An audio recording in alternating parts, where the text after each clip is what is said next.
रानी देख राजा ये मटकी एक फटकी में तोड़ता है। बाप तो मैं तुम्हारा पहले से हूँ बेटा, बस इस बार जरा संभल के रहना। गोलू बाबू खैर का सुजीत बाबू दिग्गजा हर किसी नंबर 1 में दम जो अपने बाप के सामने आए।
मिल कर नाचे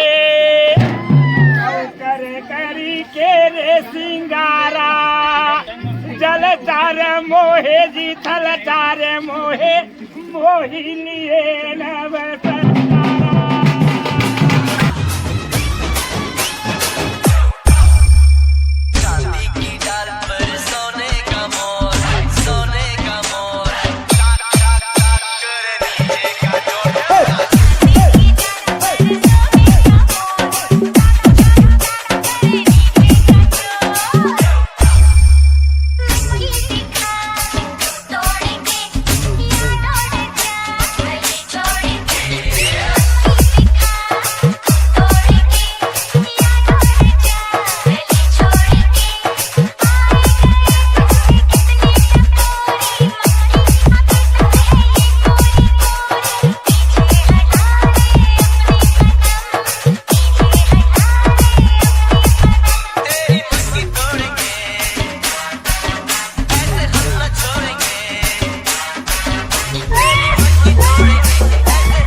गोलू बाबू खैर का सुजीत बाबू दिग्गजा